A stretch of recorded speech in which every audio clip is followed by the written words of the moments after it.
Assalamualaikum warahmatullahi wabarakatuh.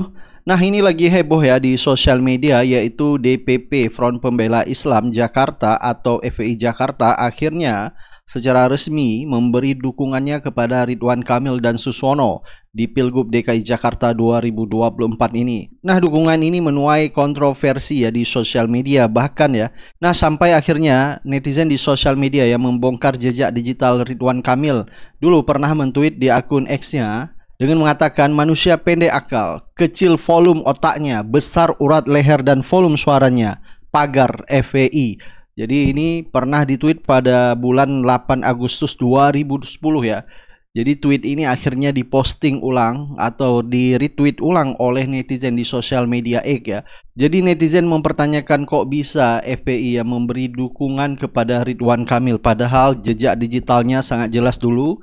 Ridwan Kamil mencaci yaitu FPI dengan mengatakan besar urat leher dan volume suaranya, kecil volume otaknya. Jadi jelas kali ini adalah caci maki Ridwan Kamil kepada Habib Rizik Syihab. Baik ya, coba kita lihat video dukungan dari DPD FPI Jakarta. 2. Memperhatikan maklumat yang telah dikeluarkan Tripilar. Dewan Pimpinan Daerah Front Persaudaraan Islam DKI Jakarta memilih pasangan calon gubernur dan calon wakil gubernur yang paling sedikit mudaratnya dalam Pilkada 2024 khususnya di DKI Jakarta. 3. Bahwa telah ditandatangani fakta integritas yang telah kami berikan kepada pasangan calon gubernur Haji Ridwan Kamil dan calon wakil gubernur Haji Suswono tertanggal 15 November 2024. Memutuskan 1. Bahwa kami menyatakan untuk mendukung pasangan calon Haji Ridwan Kamil dan calon wakil gubernur Haji Suswono dalam Pilkada 2024. 2. Diserukan kepada seluruh anggota FPI khususnya serta umat Islam DKI Jakarta pada umumnya dalam menghadapi Pilkada 2024 agar tetap selalu menjaga ukhuwah Islamiyah serta menjaga ketertiban umum dalam pilkada yang berasaskan langsung, umum, bebas, rahasia, jujur dan adil serta beradab demi meraih ridha Allah Subhanahu wa taala. Demikian surat keputusan ini kami buat dengan harapan dijadikan sebagai pedoman untuk umat Islam di DKI Jakarta dalam menghadapi kontestasi politik pemilihan calon gubernur dan calon wakil gubernur DKI Jakarta. Jakarta, 15 November 2024, garis miring 13 Jumadil Awal 1446 Hijriah. Habib Zain bin Umar Al-Atos, Ketua DPD FPI DKI Jakarta. Habib Hadzik Al-Haddad, SPDI, Sekretaris DPD FPI DKI Jakarta. Abuya Habib Hamid bin Abdullah Al-Kaf, Penasehat DPD FPI DKI Jakarta. Demikian surat pernyataan dan keputusan ini kami sampaikan dan insya Allah menjadi rujukan dan pedoman bagi umat Islam yang ada di wilayah DKI Jakarta. Takbir, Allahu Akbar. Takbir, Allahu Akbar. Takbir, Allahu Akbar. Shallu ala Nabi. Assalamualaikum warahmatullahi wabarakatuh. Baik ya, coba kita baca ya beberapa komentar dari netizen atas keputusan DPD FPI Jakarta yang mendukung Ridwan Kamil dan Suswono. Ada komentar dari Unggul Sejagat bergabung juga dengan Fufafa dan akhirnya semua setan tertawa. Awak. Jadi kita tahu ya 12 partai itu mendukung pasangan Ridwan Kamil dan Suswono. Semua diborong oleh mereka sehingga Anies Baswedan pun ya tidak bisa maju di Pilgub DKI Jakarta 2024. Jadi menurut netizen keputusan FPI mendukung Ridwan Kamil adalah sudah bergabung dengan Fufafa. Ada komentar dari Yoyo, hati-hati Mas FPI, sampean kayak anak kemarin sore aja gampang percaya sama calon pejabat. Yang sudah kalau dia menang jadi pejabat sampean pasti dilepeh. Karena kalau jadi pejabat dia harus nurut sama majikannya, bukan nurut sama sampean. Ada komentar nih Bang Free. Jadi kalau umat Islam dipecah belah, jangan salahin orang lain ya. Yang model begini yang justru suka rela dipecah belah. Harusnya kita menikmati dua kubu itu saling serang. Ini mereka malah ikut-ikutan dukung salah satu paslon dan rela terjadi perpecahan di antara umat Islam sendiri. Memang benar ya kata netizen, seharusnya FPI tidak usah memberi dukungan kepada Ridwan Kamil atau siapapun itu, ya diam saja, tidak usah bersuara. Melihat aja kondisi, yaitu perkembangan pilkada DKI Jakarta ya seperti itu ya ikutin aja. Kalau misalnya memberi dukungan ya akhirnya ya akan terjadi perpecahan, ya nanti di medsos saling caci maki, ya antara pendukung Ridwan Kamil dan pendukung Pramono. Dan ini sudah terjadi kemarin ya di sosial media TikTok, yaitu salah satu pendukung anak abah ya memberi dukungannya kepada Pramono Rano, sehingga anak abah lainnya saling serang menyerang ya, saling caci maki. Akhirnya sampai sekarang terjadi konflik dan saling serang menyerang ya. Jadi kemarin anak abah ya begitu gencar menyuarakan gercos, gerakan coblos semua, sehingga ada beberapa dari anak abah akhirnya memberi dukungan pada Pramono. Dan ini tidak sesuai dengan komitmen awal. Itu yang membuat mereka yang konsisten menjadi tidak solid lagi. Begitu juga yang terjadi dengan FPI. Seharusnya FPI tidak usah memberi dukungannya mendukung Ridwan Kamil karena banyak sekali pertimbangan. Jadi seharusnya hal-hal seperti itulah yang dipertimbangkan, bukan masalah mudaratnya atau apalah ya. Jadi kata netizen ya, mending seperti Ustadz Abdul Somad. Maksudnya nggak ngerti mending seperti Ustadz Abdul Somad seperti apa. Coba kita lihat videonya ya. Ustadz Abdul Somad diimagekan orang adalah lawan PDIP. Perlu saya perlu saya jelaskan. Kalimantan Tengah 2019, Bapak Sugianto Sabran PDIP. Siapa yang mengkampanyekannya? Ini orang. Saya tidak pernah punya masalah. Payah menjelaskan panjang cerita, masyarakat payah. Cukup pendek-pendek aja. Kalau ditanya orang, kenapa Abdul Somad mendukung Abdul Wahid? Itu kan didukung PDIP. PDIP Riau ini PDIP Syariah.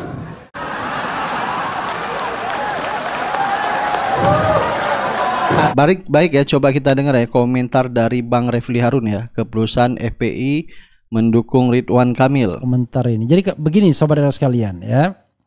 Kalau ditanyakan ke pendapat saya itu didasarkan pada situasi terkini sesungguhnya. Tidak didasarkan kepada perhitungan-perhitungan historis. Misalnya bahwa DKI memang agak dilematis ya.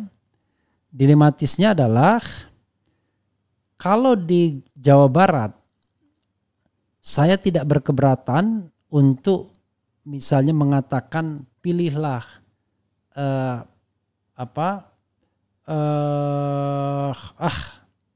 pilihlah pasangan PKS ya, yaitu Presiden PKS Ahmad Saiku dan Ilham Habibie.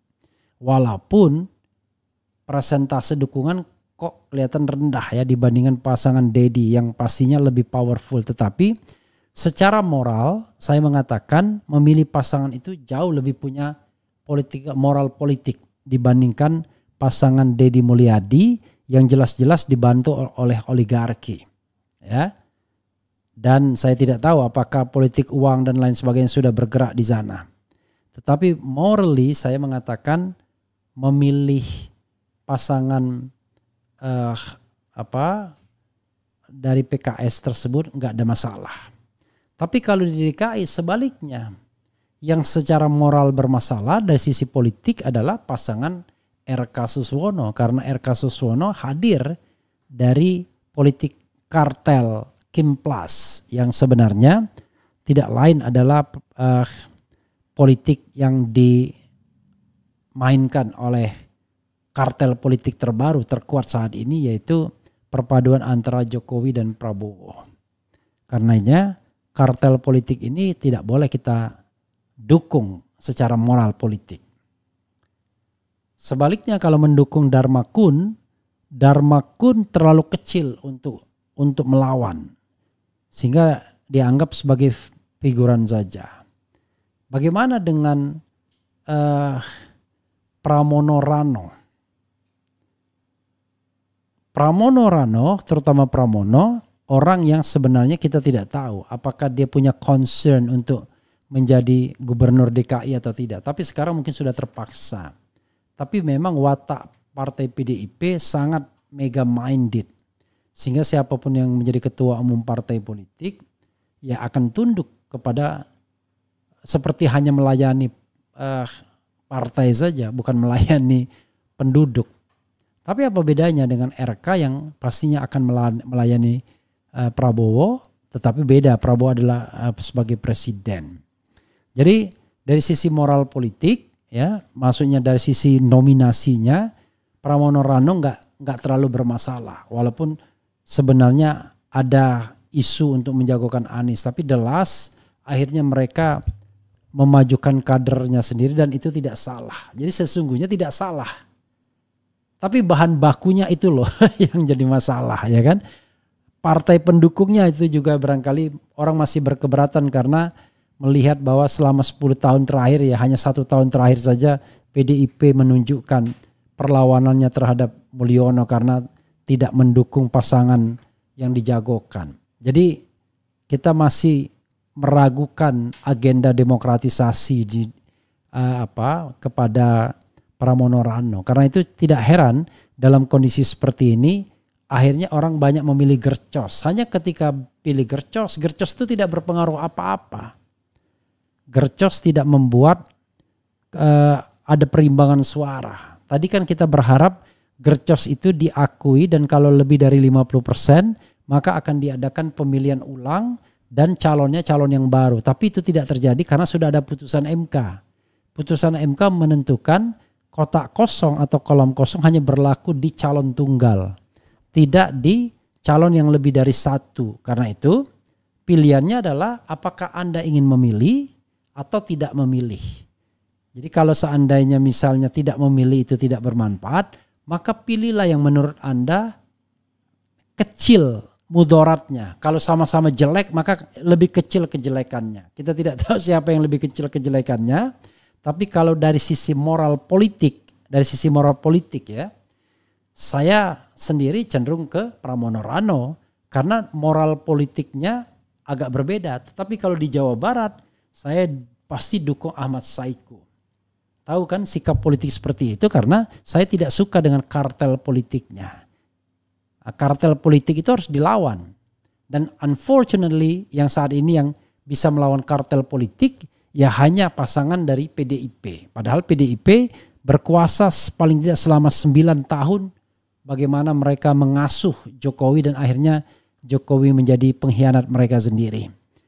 It's up to you. Saya tidak memberikan rekomendasi apa-apa, hanya memberikan pertimbangan moral dan politik. Kalau kita mau enaknya saja, uangnya banyak, ya pilihlah Kim Plus ya. Tetapi saya kira bukan itu pertimbangan kita memilih. Pilihlah yang secara moral politik jauh lebih bisa dipertanggungjawabkan. Ya, kartel politik menurut saya nggak bisa dipertanggungjawabkan. Ridwan Kamil mungkin tidak bermasalah, Suswono mungkin tidak bermasalah, tapi the way Kim Plus mengambil semua partai politik itu bermasalah. Ketika RK kemudian berkonsultasi ke Solo, itu bermasalah. Kelihatan betul they are both of them are satellite ya. Yeah. Oke. Nah di sosial media ya banyak netizen menertawakan Ridwan Kamil ya dengan video parodinya. Program-program Ridwan Kamil ini dianggap nyeleneh ya. Sehingga netizen pun memparodikan. Coba kita lihat ya videonya. Oh jadi kamu udah pindah ke Jaksel? Iya Pak, baru pindah dari Bandung ke Jakarta nyari kerjaan, kan sama kayak Bapak. Emang gimana suasana kerja dan hidup di Jaksel? Ya so far so good Pak di Jaksel Pak, banyak baliho Bapak juga, sama macet banget Pak. Tapi tenang Pak, ini macetnya bukan gara-gara mobil curhat Bapak kok. Kadang-kadang ada panic attack. Apa Pak? Bapak panic attack? Kenapa Pak? Karena elektabilitas turun? Atau gara-gara wakil Bapak mundur? Tapi bisa handle kan ya? Iya Pak, bisa di-handle. Kan udah di backup sama Presiden. Jadi sambil nunggu Transjakarta, nunggu apa, bisa lah sekeringat 2 keringat ya. Apa Pak? Mau bikin alat game sambil nunggu bus? Sekedar mengingatkan Pak, kalau bus lama itu solusinya barmada, bukan nambah iman jadi Bapak. Alat gym yang ditaruh di pinggir jalan tuh. Apa Pak? Menghadirkan alat gym di pinggir jalan Jakarta, sekedar mengingatkan Pak, daripada alat gym Pak, mendingan kita menghadirkan alat gym Pak, biar Bapak tobat Pak, bikin program kerja yang buang-buang anggaran. Sekeringat 2 keringat ya.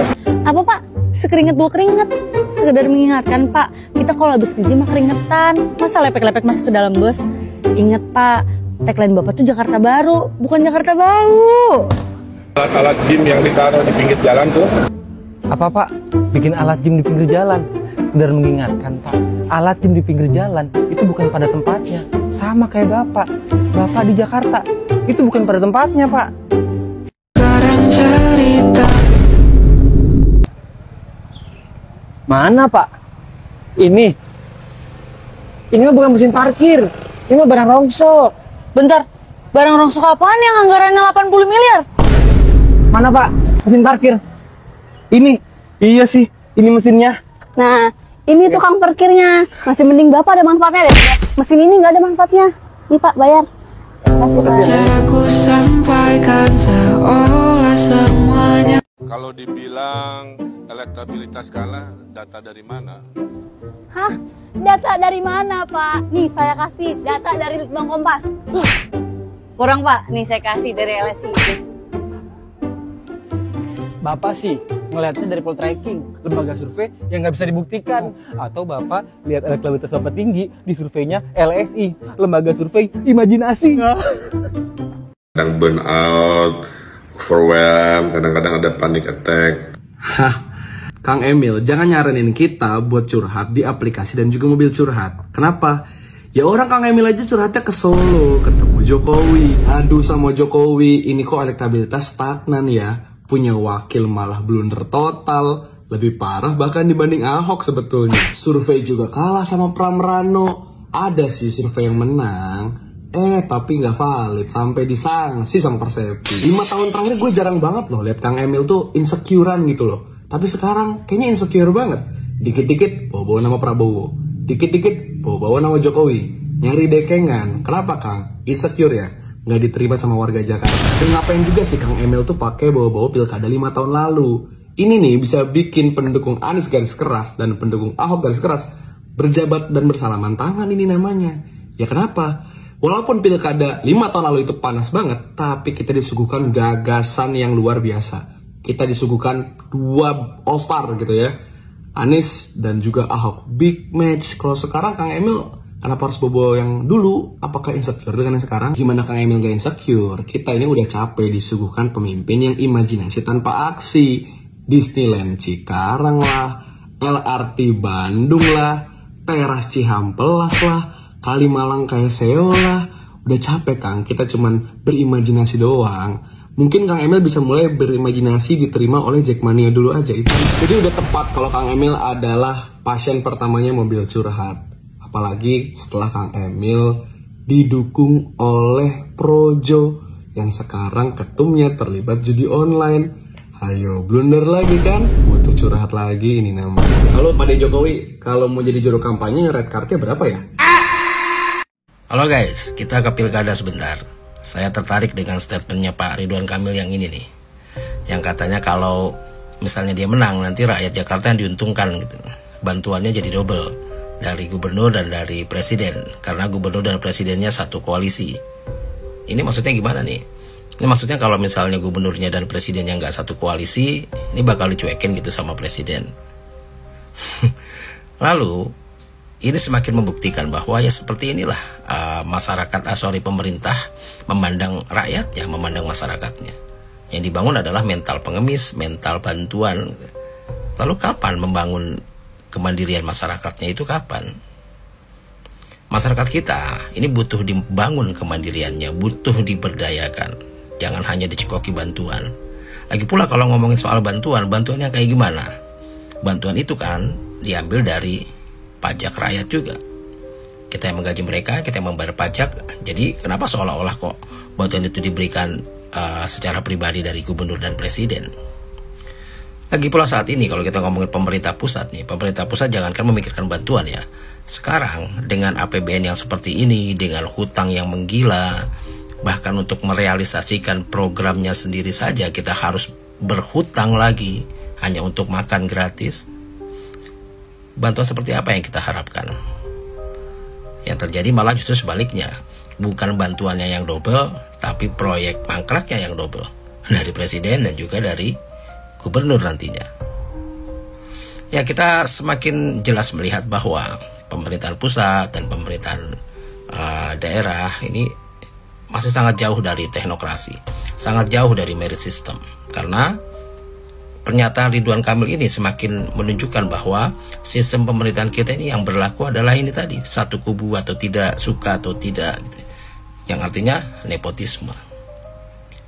Seharusnya keadilan sosial itu bagi seluruh rakyat Indonesia, bukan keadilan sosial bagi yang satu koalisi saja. Salam.